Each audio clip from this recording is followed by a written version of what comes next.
ये बिल्कुल science based decision हुए हैं।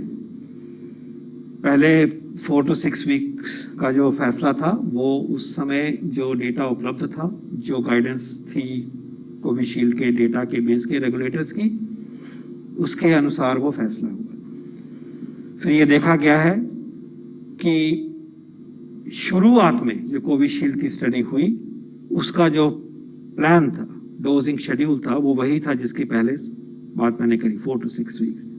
जब और डेटा उपलब्ध हुआ तो दिखाया गया कि ऑल्दो अनप्लान्ड जो सेकेंडरी एनालिसिस होते हैं, मेन से हटके ऐसे भी देख लें ऐसे भी देख लें, तो उसमें पाया गया कि ड्यूरेशन बढ़ाते हैं तो इतना एडवांटेज होता है और वो लेके भी हम चल सकते हैं। उस समय जो एंटैगी का सिस्टम है, मैं उन एंटैगी के बारे में ये कहना चाहूँगा, national technical advisory group on immunisation, ये एक स्टैंडिंग कमेटी है, ये आज नहीं बनी, कोविड से पहले की है।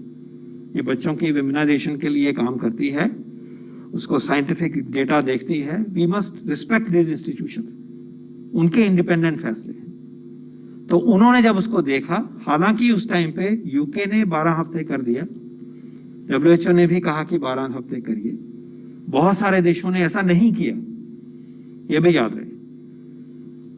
और यूके ने तो फाइजर की डोज जो है, फाइजर ने ही खुद कहा कि 3 महीने पे नहीं देनी है, उन्होंने उसको भी 3 महीने पे कर दिया। ये देश का फैसला है, उनकी साइंस कम्युनिटी ने कहा होगा भी रिस्पेक्टेड, लेकिन हमारी साइंस की जो टेक्निकल कमेटी थी जिसको ICMR एंकर करते हैं DBT के साथ, उनका फैसला था कि ऐसे करने से जो डेटा अवेलेबल है उसको ध्यान से जब ये देखते हैं, बाहर का भी अंदर का भी अपना भी, तो ऐसा लगता था कि ब्रेक थ्रू इन्फेक्शंस बढ़ जाएंगे। We cannot afford, scientist cannot afford कि रिस्क बढ़ाया जाए। सोचते हैं कि प्रोटेक्ट किया है कैसे, protection is the purpose of vaccination. तो in their good faith, based on their scientific capability, without any pressure from anybody whatsoever, NTAGI NEGVAC ने सिर्फ एक्सेप्ट किया।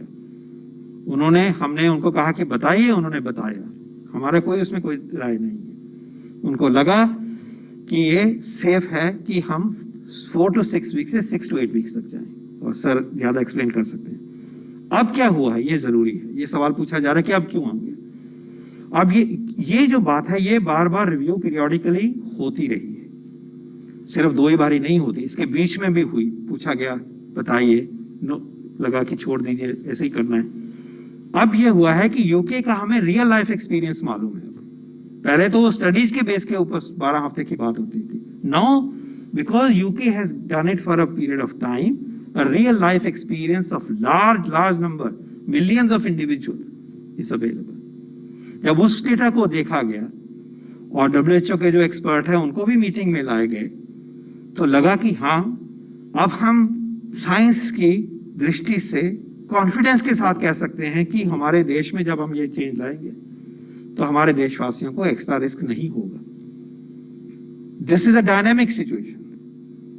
एंटैगी बार बार इस चीज को मिलकर करती है। तो जो अभी फैसला हुआ है वो पीरियोडिक रिव्यू का एक हिस्सा है। उस टाइम पे लगा कि ये ठीक नहीं है, सिर्फ उसको 6 to 8 वीक्स तक पुश किया गया, और अब लगा कि रियल लाइफ एक्सपीरियंस यूके का दिख गया है। ये वैक्सीन अभी इजाद हुए हैं, ये दिसंबर का वैक्सीन है। ये रियल लाइफ में इस्तेमाल होने से जो सोच आई, उस सोच के बेस के ऊपर कॉन्फिडेंस मिला और ये फैसला किया गया है। सर यही है कुछ है? यस,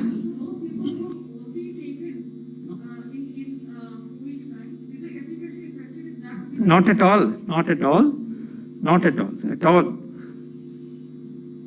जो 2 डोसेज ओरिजिनल हैं वो हमें पहले से ही मालूम है कि वो इफेक्टिव है। सिंगल डोज के बाद भी एफिकेसी इतनी अच्छी है कि हम उसको पोस्टपोन 3 हफ्ते तक, it's okay, no problem at all. और बहुत सारे देशों में, मैंने जो कहा आपको, बाकी देशों में वो अपना जो है 4 to 6 या 6 to 8 वीक्स वाला ही शेड्यूल फॉलो कर रहे हैं। हाँ, look, I have explained to you that can you please have faith in our scientific processes. एंटैगी is individuals of high integrity, और एक व्यक्ति का व्यू नहीं होता है जो फैसले करने में, बैठ के कंसेंसस बनती है। उसमें कॉन्ट्राडिक्टरी व्यूज भी आते हैं, तो इसको बैलेंस किया जाता है, डेटा देखा जाता है, इसमें फेथ होनी चाहिए प्लीज। Number 20. Thank you.